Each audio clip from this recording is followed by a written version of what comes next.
Hello students, I am Surabh Asthana, your Hindi teacher from Shubhrit Singh Children Academy, again with you with this new video of the same chapter, and the chapter name is भालू ने खेली football, and this is the second chapter of our Hindi literature, mean to say Hindi Rim Jim textbook. Okay, so dear students, these days we are talking about the chapter number 2, and the chapter name is भालू ने खेली football. Okay, and you know dear students, this is a story. And dear students, also you know I had already shared 3 videos. I had already shared 3 videos related to this chapter. Okay, I had already shared 3 videos.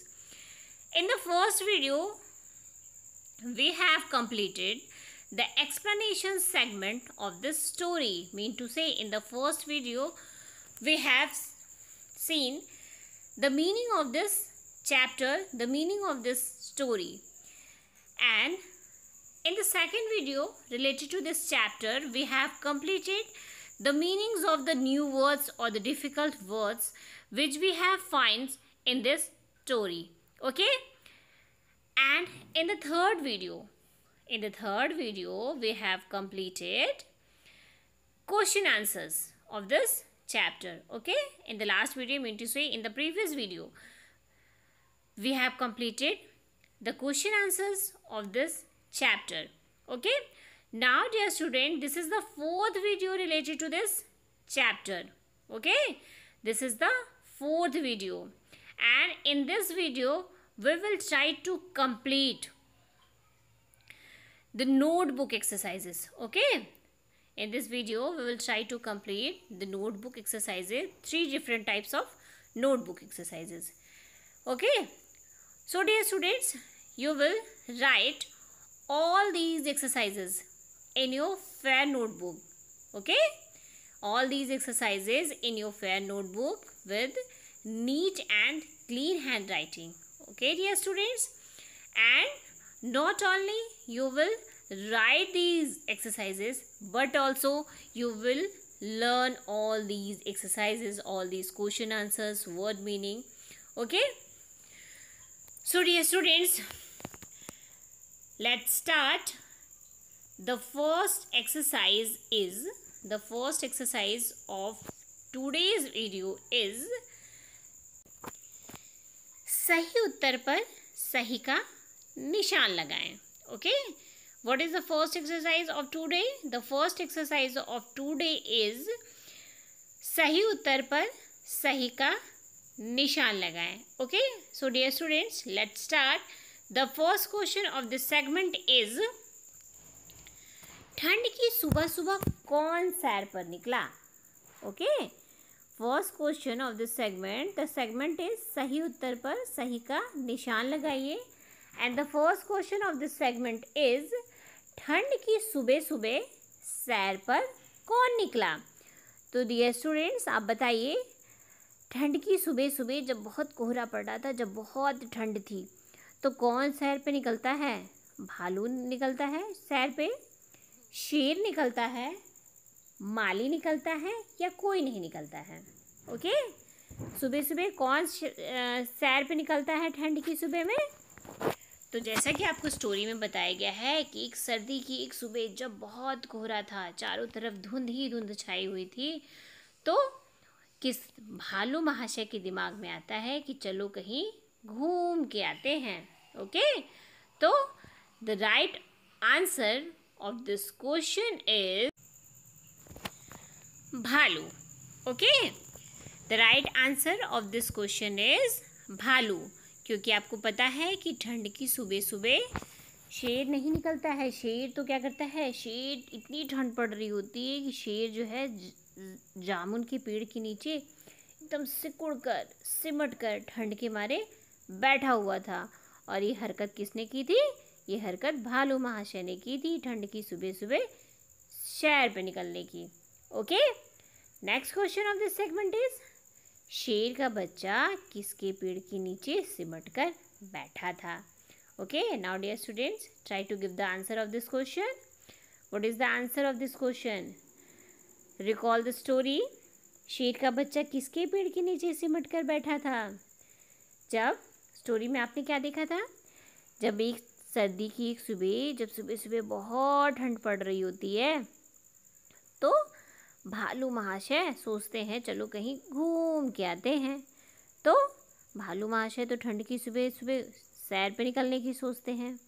और शेर का बच्चा जो होता है, शेर का बच्चा एक पेड़ के नीचे ठंड के मारे सिकुड़ कर सिमट कर बैठा हुआ होता है. जैसे ठंड बहुत पड़ती है स्टूडेंट, तो हम भी क्या करते हैं, हम भी एकदम सिकुड़ के बैठे हुए होते हैं. तो वैसे ही शेर का बच्चा भी एक पेड़ के नीचे सिकुड़ कर सिमट कर बैठा हुआ था. अब आपसे वही पूछा जा रहा है कि शेर का बच्चा किस पेड़ के नीचे बैठा हुआ था. मतलब वो पेड़ जिस पेड़ के नीचे शेर का बच्चा बैठा हुआ था, वो पेड़ किस चीज़ का था? वो पेड़ जामुन का था, वो पेड़ आम का था, वो पेड़ पीपल का था. वो पेड़ कौन सा था? या ऊपर जितने भी दिए हुए हैं ऑप्शंस, उसमें से कोई भी नहीं था. तो आपको ये बताना है कि वो पेड़ किसका था. ओके, तो आपको पता है स्टूडेंट्स, जैसा कि आपको पता है कि वो पेड़ जामुन का था. So the right answer is जामुन के. Okay, the first option is the right answer. Okay, the first option जामुन के पेड़ के नीचे is the right answer. Now the next question of this segment is शेर के बच्चे पर कौन गुस्सा करता है? Okay, the third question of this segment is शेर के बच्चे पर कौन गुस्सा करता है? तो स्टूडेंट्स याद कीजिए, शेर के बच्चे पर कौन गुस्सा करता है. पहले तो आप स्टोरी याद कीजिए, शेर के बच्चे पे गुस्सा किया क्यों जाता है. होता क्या है, जब भालू दादा, शेर के बच्चे को तो मज़ा आने लगता है जब भालू दादा उसको उछालते हैं. वो बार बार उसको उछालते हैं, उसको इतना मज़ा आ रहा होता है कि बार बार वो भालू दादा को परेशान कर रहा होता है कि मुझे फिर से उछालो. तो क्या होता है, भालू दादा एकदम थक जाते हैं, उछालते उछालते एकदम परेशान हो जाते हैं कि मैं तो किस आफत में आके फंसा भाई. तो एक बार क्या करता है, भालू क्या करता है, जो 12वीं बार जब शेर को उछालता है तो वहाँ से भाग जाता है. और ये क्या होता है, शेर को पता तो होता नहीं है कि भालू दादा नीचे नहीं है. तो वो भी क्या करता है, उछलने के बाद जब टहनी पकड़ के फिर छोड़ देता है, सोचता है नीचे भालू दादा है और मुझे पकड़ लेंगे. लेकिन 12वीं बार भालू दादा वहाँ से भाग चुके होते हैं शेर के बच्चे की हरकत से परेशान होके. और शेर के बच्चे को ये पता नहीं होता है. तो शेर का बच्चा टहनी जब छोड़ता है तो वो नीचे गिर जाता है, और नीचे गिरने से ही पेड़ की एक डाली भी टूट जाती है. और तभी क्या होता है, तभी वहाँ पे उस बगीचे का मालिक वहाँ आ जाता है, वहाँ पे माली आ जाता है और ये देखता है कि पेड़ की डाली टूट गई है. तो माली क्या होता है, माली नाराज़ हो जाता है और शेर के बच्चे पे गुस्सा करता है. So the right answer of this question is माली. Okay, mean to say option number C is the right answer of this question. शेर के बच्चे पर माली गुस्सा करता है. Okay, now we will move to the next exercise and the exercise is निम्नलिखित शब्दों के दो दो पर्यायवाची शब्द लिखिए. ओके, निम्नलिखित शब्दों के दो दो पर्यायवाची शब्द लिखिए. Dear students, in this section you will try to write 2 synonyms of each words and there will be 3 words. Okay, so सबसे पहले स्टूडेंट्स ये समझिए पर्यायवाची शब्द क्या होते हैं. पर्यायवाची शब्द क्या होते हैं? पर्याय का मतलब होता है कि जो बिल्कुल समान हो, ऐसे शब्द जो देखने और सुनने में, बोलने में तो अलग होते हैं, लेकिन उनका अर्थ क्या होता है स्टूडेंट्स? उनका अर्थ एक ही होता है. ऐसे शब्दों को हम क्या कहते हैं?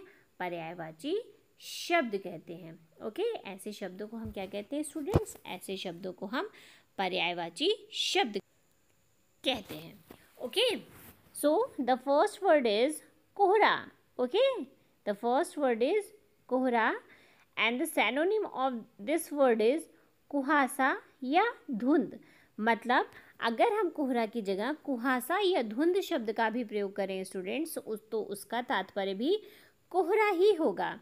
मतलब इन शब्दों को हम एक दूसरे की जगह पे प्रयोग कर सकते हैं। ये शब्द लिखने में, बोलने में और देखने में तो भिन्न है, लेकिन इन शब्दों का अर्थ समान है। कोहरा का भी वही मतलब है जो कुहासा का मतलब है और धुंध का मतलब है। So the synonym of this word is कुहासा या धुंध। मतलब कोहरा का पर्यायवाची शब्द क्या है स्टूडेंट्स? कोहरा का पर्यायवाची शब्द कुहासा और धुंध भी है। Okay, now next word of this segment and the segment is निम्नलिखित शब्दों के दो पर्यायवाची शब्द लिखिए। ओके, निम्नलिखित शब्दों के दो पर्यायवाची शब्द लिखिए। हमने पहले शब्द कोहरे का 2 पर्यायवाची शब्द लिखा। अब नेक्स्ट वर्ड वक्त। वक्त, इसका पर्यायवाची क्या है? समय, और दूसरा पर्यायवाची शब्द है काल। मतलब अगर हम वक्त की जगह पे समय भी बोलें या काल भी बोलें तो उसका तात्पर्य वक्त ही होगा। तो वक्त का पर्यायवाची शब्द क्या है? वक्त का पहला पर्यायवाची शब्द है स्टूडेंट्स समय, और दूसरा पर्यायवाची शब्द है काल। Okay, now we will move to the third word and the word is pachhtana. Okay, the third word is pachhtana and the synonym of this word is पश्चाताप या प्रायश्चित। ओके, पश्चाताप, पछताना का मतलब क्या होता है? किसी चीज़ पे अफसोस जताना कि उफ, मैंने ये काम क्यों कर दिया। उस बात पे दुख प्रकट करना कि मुझसे ये काम कैसे हो गया, कोई गलत काम करके बाद में दुखी होना। तो पछताना की जगह पे हम क्या सिनोनिम यूज़ कर सकते हैं, या पछताना शब्द की जगह पे हम किन 2 शब्दों का प्रयोग कर सकते हैं स्टूडेंट्स? हम पछताना शब्द की जगह पश्चाताप शब्द का भी प्रयोग कर सकते हैं और प्रायश्चित शब्द का भी प्रयोग कर सकते हैं। ओके, सो वक्त का पर्यायवाची शब्द समय और काल, पछताना का पर्यायवाची शब्द पश्चाताप एंड प्रायश्चित। Okay, now we will move to the third exercise and the exercise is निम्नलिखित शब्दों को उनके उपर्युक्त अर्थ से मिलाएं। ओके, निम्नलिखित शब्दों को उनके उपर्युक्त अर्थ से मिलाएं। Dear students, you can see on the screen there are 3 words. First word is dukh, next word is hadbadi and the last word is lapakna. Okay, and you will try to match the words with their appropriate meaning.